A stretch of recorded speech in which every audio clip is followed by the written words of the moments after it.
نبی علیہ السلام کی زندگی کا ایک ایک شعبہ ہمارے لیے رہنمائی ہے، ہمارے لیے نمونہ ہے۔ قرآن کہتا ہے لَقَدْ كَانَ لَكُمْ فِي رَسُولِ اللَّهِ أُسْوَةٌ حَسَنَةٌ، تمہارے لیے رسول اللہ کی زندگی میں بہترین نمونہ ہے۔ اللہ کے نبی کا بچپن گزرا، آپ کی جوانی گزری، آپ کی شادی والی زندگی گزری، آپ کا بڑھاپا گزرا، آپ کی مکی دور کی زندگی گزری، آپ کی مدنی دور کی زندگی گزری۔ ان تمام زندگیوں کے واقعات ہمیں یہ بتاتے ہیں کہ ہمارا طرز زندگی کیسا ہونا چاہیے، ہمارا طرز معیشت کیسا ہونا چاہیے، ہمارا طرز معاشرت کیسا ہونا چاہیے، گھریلو زندگی کیسی ہونی چاہیے، باہر والی زندگی کیسی ہونی چاہیے، ہمارا اخلاق کیسا ہونا چاہیے، ہمارا کردار کیسا ہونا چاہیے، ہمارا کریکٹر کیسا ہونا چاہیے۔ اللہ کے نبی علیہ الصلوۃ والتسلیم نے عورت کو وہ مقام دیا، وہ مرتبہ دیا، وہ عظمت دی، وہ رفعت دی کہ آج تک تاریخ کے اندر عورت کو وہ مقام کوئی نہیں دے پایا۔ آپ جانتی ہیں کہ آپ کا مقام آج سے 1400 سال پہلے اللہ کے نبی کے اس دنیا میں آنے سے پہلے کیا تھا؟ عورت کو جانور سے بدتر سمجھا جاتا تھا، بازاروں میں جا کر اس کی خرید و فروخت ہوا کرتی تھی، اس کو بازاروں میں جا کر بیچا جاتا تھا، اور سامانوں کی طرح ایک سامان سمجھا جاتا تھا۔ لیکن اللہ کے نبی علیہ السلام اس دنیا میں تشریف لائے تو آپ نے انہی لوگوں کو یہ پیغام دیا جو عورت کو ایک طریقے سے جانور سے بدتر سمجھا کرتے تھے، عورت کو اپنے پیر کی جوتی سمجھا کرتے تھے، عورت کو مال سمجھا کرتے تھے، عورت کو غلام بنا کے رکھا کرتے تھے۔ انہی سماج والوں کو، انہی سوسائٹی والوں کو، انہی قوموں کو اللہ کے نبی علیہ السلام نے یہ پیغام دیا کہ عورت اگر تمہاری بیٹی ہے تو تمہارے گھر کی عزت ہے، عورت اگر تمہاری بہن ہے تو تمہارے گھر کا پردہ ہے، عورت تمہاری بیوی ہے تو تمہارا لباس ہے، عورت اگر تمہاری ماں ہے تو اس کے قدموں کے نیچے جنت ہے۔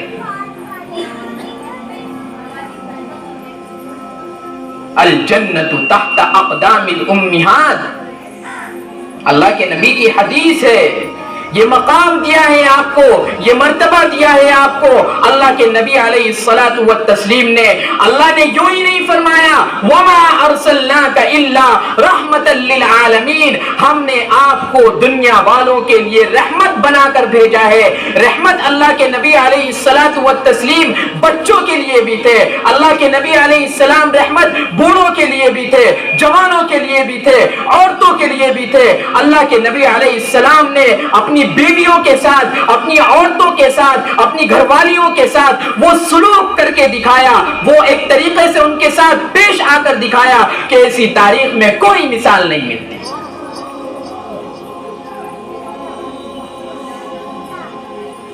نمونہ تھے اللہ کے نبی ہمارے لیے، لیکن ہم نے آپ کی تاریخ کو بھلا دیا، آپ کی زندگی کو بھلا دیا، آپ کی سیرت کو بھلا دیا، آپ کے کردار کو بھلا دیا، کیونکہ ہمیں علم سے کوئی سروکار ہی نہیں ہے، قرآن و حدیث سے کوئی مطلب ہی نہیں ہے، صرف نام کے مسلمان ہیں۔ فقط خوش بیانی کے جوہر دکھا کر کوئی قوم دنیا میں ابھری نہیں ہے، عمل کو چھوڑ کر صرف باتیں بنا کر کوئی قوم دنیا میں ابھری نہیں ہے۔ اللہ کے نبی علیہ الصلوۃ والتسلیم نے اس امت کی خاطر، اس قوم کی خاطر کیا نہ برداشت کیا۔ ہم اس نبی کے امتی ہیں جس نبی نے اپنوں کی تکلیفیں برداشت کی، اپنوں کا دکھ برداشت کیا۔ اللہ کے نبی علیہ السلام مکے کی گلیوں میں چند صحابہ کے ساتھ جاتے ہیں اور لوگوں سے کہتے ہیں قولوا لا الہ الا اللہ تفلحون، لوگوں کلمہ پڑھ لو کامیاب ہو جاؤ گے، لا الہ الا اللہ پڑھ لو کامیاب ہو جاؤ گے۔ کوئی پتھر مار رہا ہے، کوئی کنکری مار رہا ہے، راستے میں کانٹے بچھا دیے جاتے ہیں، اللہ کے نبی علیہ السلام پر ظلم ڈھایا جاتا ہے، اللہ کے نبی کو تکلیفیں دی جاتی ہے۔ اللہ کے نبی علیہ السلام نے تمام تکلیفوں کو برداشت کیا، اس امت کی خاطر، اس قوم کی خاطر، ان مسلمانوں کی خاطر۔ واقعہ یہ ہے اللہ کے نبی علیہ السلام مکہ والوں سے مایوس ہو گئے۔ مکہ والوں سے مایوس ہونے کے بعد اللہ کے نبی علیہ السلام نے طائف کے سفر کا ارادہ کیا۔ اس امید پر کہ مکہ والے نہیں مانتے، طائف والے ایمان لے آئیں گے اگر ان کو دعوت دی جائے۔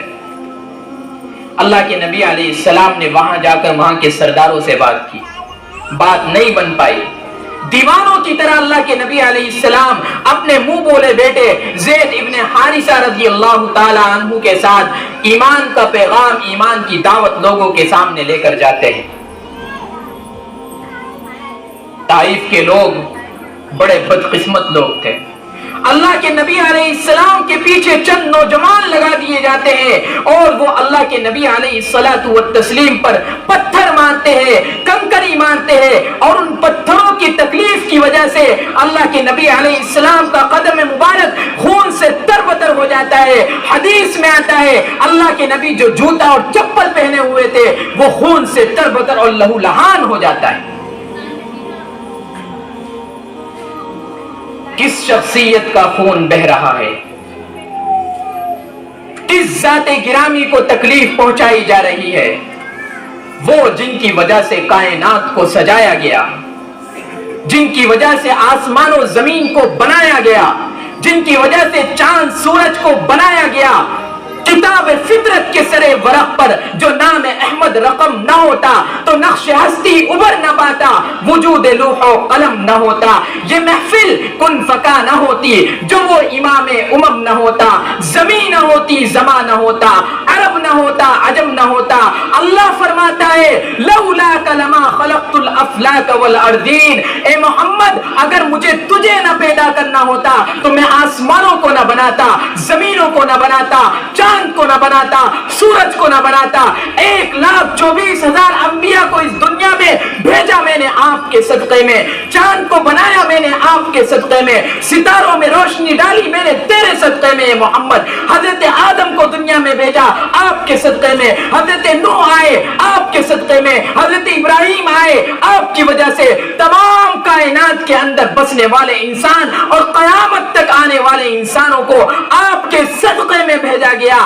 اگر اے محمد تجھے نہ بھیجنا ہوتا لما خلقت الافلاک والارضین، میں آسمان و زمین کو نہ پیدا کرتا۔ اس محمد کے اوپر اتنے ظلم ڈھائے جا رہے ہیں طائف کی سرزمین پر۔ فوراً فرشتہ پیغام لے کر آتا ہے اور فرشتہ کہتا ہے یا رسول اللہ آپ حکم نہیں اجازت دیجئے، یہ جو طائف کی سرزمین دو پہاڑوں کے درمیان موجود ہے، اس کے رہنے والوں کو کچل دیا جائے گا، تباہ و برباد کر دیا جائے گا، ہلاک کر دیا جائے گا، اس طریقے سے کچل دیا جائے گا جس طریقے سے ایک گیہوں اور چاول کا دانہ چکی میں پیس دیا جاتا ہے۔ اللہ کے نبی علیہ السلام نے اس وقت فرمایا، جناب رحمت للعالمین نے سن کر یہ فرمایا میں کیوں ان کے لیے قہر الہی کی دعا مانگوں کہ میں اس دیر میں قہر و غضب بن کر نہیں آیا، بشر ہے، بے خبر ہے، کیوں تباہی کی دعا مانگو۔ اور آپ علیہ السلام نے فرشتے کو پیغام دے کر بھیج دیا، یہ ایمان نہیں لاتے، ان کی نسلوں سے میں ایمان کی امید کرتا ہوں، لیکن میرا دل یہ گوارا نہیں کرتا کہ میں ان کے لیے بد دعا کروں۔ اس امت کی خاطر اللہ کے نبی نے اتنی تکلیفیں برداشت کی، اتنی پریشانیاں جھیلی، اتنی مصیبتیں جھیلی۔ اللہ کے نبی علیہ الصلوۃ والتسلیم نے عرفات کے میدان میں 5 گھنٹے عرب کی تپتی ہوئی زمین میں اونٹنی کے اوپر بیٹھ کر اپنی امت کی مغفرت کی دعائیں مانگی ہے۔ کس امت کی خاطر؟ اس امت کی خاطر جس امت نے اس نبی کے کردار کو، اس نبی کی سیرت کو، اس نبی کی حدیثوں کو پسے پشت ڈال دیا ہے، بالے طاق رکھ دیا ہے۔ سنتوں کا جنازہ نکالا جاتا ہے، سنتوں کا جنازہ نکال کر اللہ کے نبی کے سینے پر چھریاں چلائی جاتی ہے۔ کل قیامت کے دن اس نبی کو کیا جواب دیں گے جس نبی نے آپ کی اور ہماری خاطر اتنی تمام تکلیفوں کو برداشت کیا، اپنوں کی گالیاں سنی، غیروں کی گالیاں سنی، لیکن امت تک پیغام پہنچایا، امت تک ایمان کی دعوت دی۔ اس نبی کو کل قیامت کے دن ہم کیا جواب دے پائیں گے؟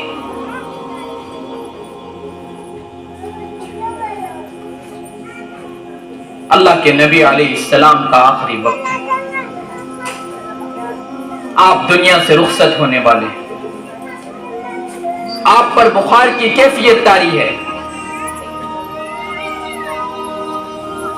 حضرت عائشہ صدیقہ رضی اللہ تعالی عنہ آپ کے قریب بیٹھی ہوئی ہے. حضرت علی رضی اللہ تعالی عنہ آپ کے قریب بیٹھے ہوئے ہیں، لیکن آپ کی زبان مبارک اس حالت میں بھی ہل رہی ہے. حضرت علی کہتے ہیں میں نے جب غور سے کان لگا کر سنا تو مجھے آواز آئی الصلاۃ الصلاۃ وما ملکت ایمانکم. اللہ کے نبی علیہ السلام نے اپنے آخری وقت میں، اپنی آخری لمحے کے اندر امت کو یہ پیغام دیا، اپنی قوم کو یہ پیغام دیا، دنیا والوں کو یہ پیغام دیا الصلاۃ الصلاۃ، نماز کو مضبوطی سے پکڑے رہنا، نماز کو پابندی سے ادا کرتے رہنا، نماز کی کوئی معافی نہیں ہے. آج ہمارا حال یہ ہے کہ ہم بلا وجہ بغیر عذر کے نمازوں کو یوں ہی چھوڑ دیا کرتے ہیں. حدیث کتنی خطرناک ہے، من ترک الصلاۃ متعمدا فقد کفر، جس نے ایک فرض نماز کو جان بوجھ کر چھوڑا اس نے کفر کیا. جان بوجھ کر نماز کو چھوڑنا کفری عمل ہے. وما ملکت ایمانکم، اور اپنے ماتحتوں کا خیال رکھنا. شوہر ہے تو اپنی بیوی کا خیال رکھنا، اپنے بچوں کا خیال رکھنا.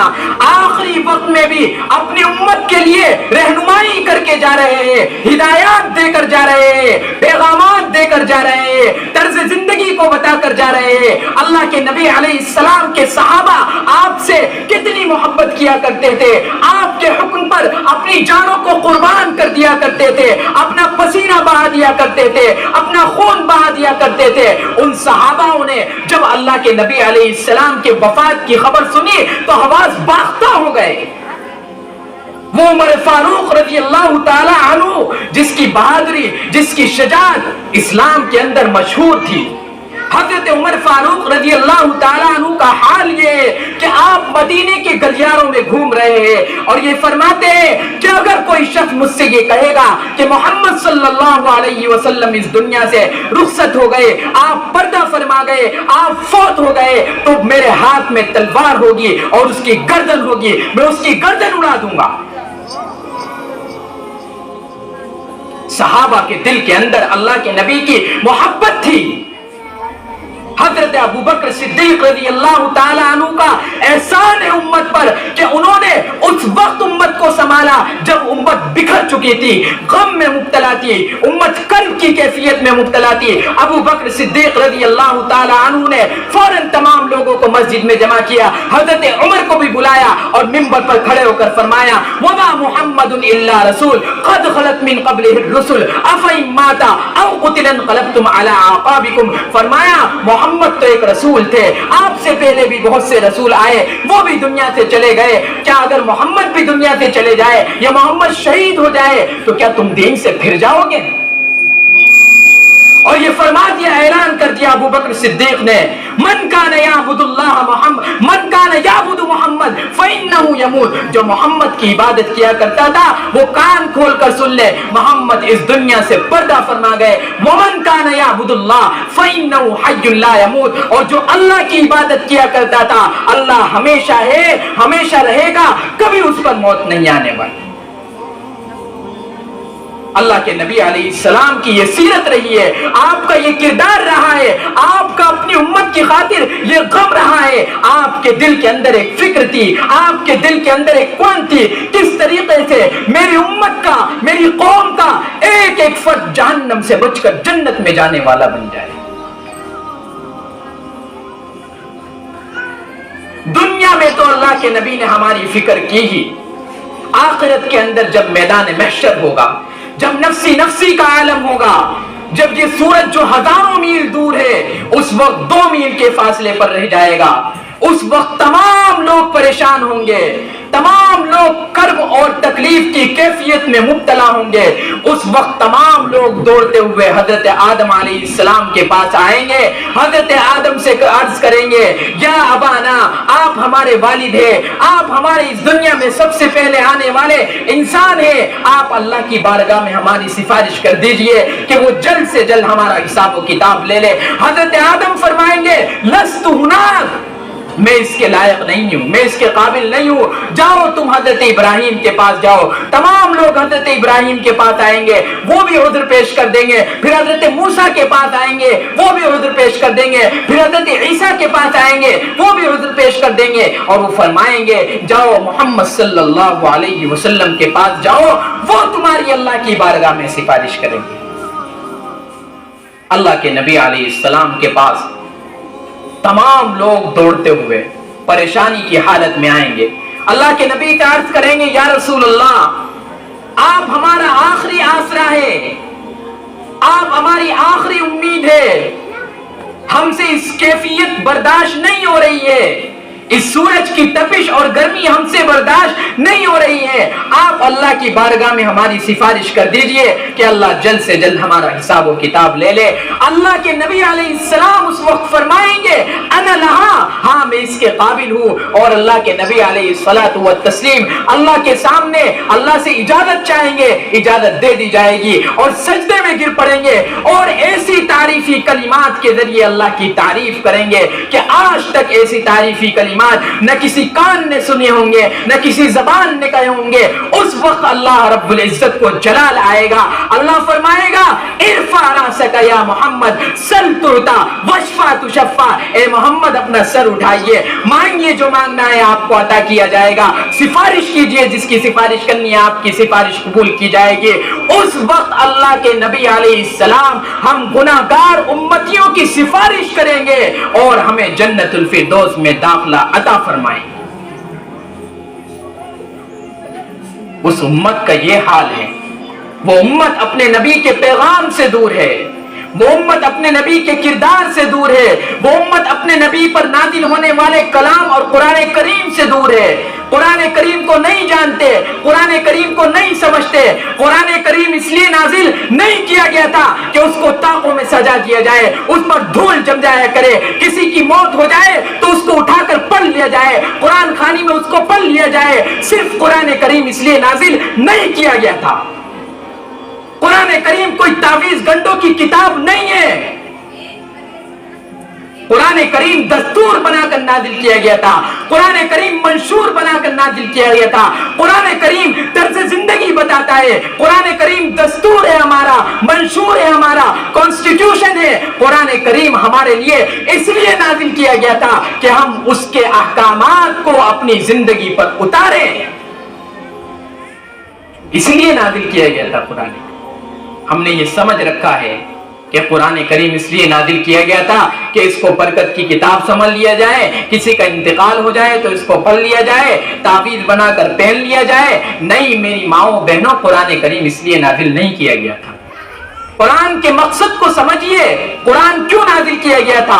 سب سے پہلی سورت سورہ فاتحہ، اس کے بعد دوسری سورت سورہ بقرہ۔ سورہ بقرہ کی سب سے پہلی آیت کیا کہتی ہے؟ الف لام میم ھدی للمتقین۔ قرآن کریم ہدایت ہے، قرآن کریم رہنمائی دیتا ہے، قرآن کریم دستور ہے۔ دستور کا کیا کام ہوا کرتا ہے؟ منشور کا کیا کام ہوا کرتا ہے؟ وہ ہدایت دیتا ہے، راستہ دکھاتا ہے، راہ دکھاتا ہے۔ قرآن کریم اس لیے نازل ہوا تھا۔ اس قرآن کریم کو ہم نے بھلا دیا، اس نبی کی سنتوں کو ہم نے بھلا دیا، اس نبی کی حدیثوں کو ہم نے بھلا دیا، اس نبی کے کردار کو ہم نے بھلا دیا، اس نبی کے کریکٹر کو ہم نے بھلا دیا، اس نبی کی تعلیمات کو ہم نے بھلا دیا، اس نبی کی سنتوں کو ہم نے بھلا دیا، اس نبی کے طرز زندگی کو ہم نے بھلا دیا، اس نبی کی بیٹیوں کے کردار کو ہم نے بھلا دیا، اور ہم امید یہ کرتے ہیں کہ کل قیامت کے دن وہ نبی ہماری سفارش کرے گا۔ کیا جواب دیں گے اللہ کے نبی علیہ السلام کو حوض کوثر پر؟ اگر اللہ کے نبی نے حوض کوثر پر جام کوثر پلانے سے انکار کر دیا اور فرما دیا جو امتی کو میں اپنے احکام دے کر آیا تھا، جو کتاب دے کر آیا تھا، جو قرآن دے کر آیا تھا، جو سیرت دے کر آیا تھا، جو سورت دے کر آیا تھا، جو کریکٹر دے کر آیا تھا، جو زندگی دے کر آیا تھا، جو معیشرت دے کر آیا تھا، جو معاشرت دے کر آیا تھا، وہ کہاں پایا جاتا ہے تیرے اندر؟ میں کیسے تجھے جام کوثر پلاؤں؟ اگر اللہ کے نبی علیہ السلام نے انکار کر دیا جام کوثر پلانے سے تو کہاں جائیں گے؟ کون سا ایسا در ہوگا جہاں جا کر ہم بھکاری بھیک مانگیں؟ کوئی در ایسا نہیں ہوگا، قل ان کنتم تحبون اللہ فاتبعونی. اللہ کے نبی علیہ السلام سے کہا گیا، اللہ نے فرمایا اے نبی آپ اعلان کر دیجئے لوگوں سے، ان کنتم تحبون اللہ، اگر تم لوگ اللہ سے محبت کا دعویٰ کرتے ہو، اللہ سے محبت کرنا چاہتے ہو، فاتبعونی، میری اتباع کرو، میرے طریقے پر چلو، میری زندگی کو اپناؤ. اللہ کے نبی علیہ السلام کی زندگی کو اپنائیں گے، آپ کے طریقے پر چلیں گے، آپ کے کردار پر چلیں گے تو کیا ملے گا؟ یحببکم اللہ، اللہ تم سے محبت کرنے والا بن جائے گا. ویغفر لکم ذنوبکم، تمہارے تمام گناہوں کو معاف کر دیا جائے گا. اگر ہم اللہ کے نبی علیہ السلام کی سنت کو، آپ کی سیرت کو، آپ کے کردار کو، آپ کے کریکٹر کو، آپ کے سماج کو، آپ کے صحابہ کے طریقے پر عمل کرنے والے بن جائیں گے تو یاد رکھیے دنیا کی کوئی طاقت ہمیں گمراہ نہیں کر سکتی، کیونکہ اللہ کے نبی علیہ السلام نے آخری وقت میں حجۃ الوداع کے موقع پر ارشاد فرمایا تھا، ترکت فیکم الثقلین ان تمسکتم بہما لن تضلوا بعدی ابدا، میں تمہارے درمیان دو بھاری بھرکم چیزیں چھوڑ کر جا رہا ہوں، اس کو مضبوطی سے پکڑے رہنا. اگر تم نے ان دو بھاری بھرکم چیزوں کو مضبوطی سے پکڑے رکھا، دنیا کی کوئی طاقت تمہیں گمراہ نہیں کر سکتی. سامنے دنیا کی سپر پاور طاقت آ جائے اور تمہارا ایمان ہو اور تمہارے پاس یہ دو چیزیں ہو، تمہیں وہ گمراہ اور تمہارے راستے سے نہیں ہٹا سکتی. وہ دو چیزیں ہیں، کتاب اللہ و سنتی، کتاب اللہ کو مضبوطی سے پکڑے نا، اس کے احکامات پر، اس کے ارشادات پر، اس کے فرامین پر، اس کی آیتوں پر عمل کرتے رہنا. وہ سنتی، اور میری سنت کو مضبوطی سے پکڑے رہنا. جب ہم کتاب اللہ پر اور سنت رسول پر عمل کرنے والے بن جائیں گے تو یاد رکھیے دنیا کی کوئی طاقت ہمیں گمراہ نہیں کر سکتی.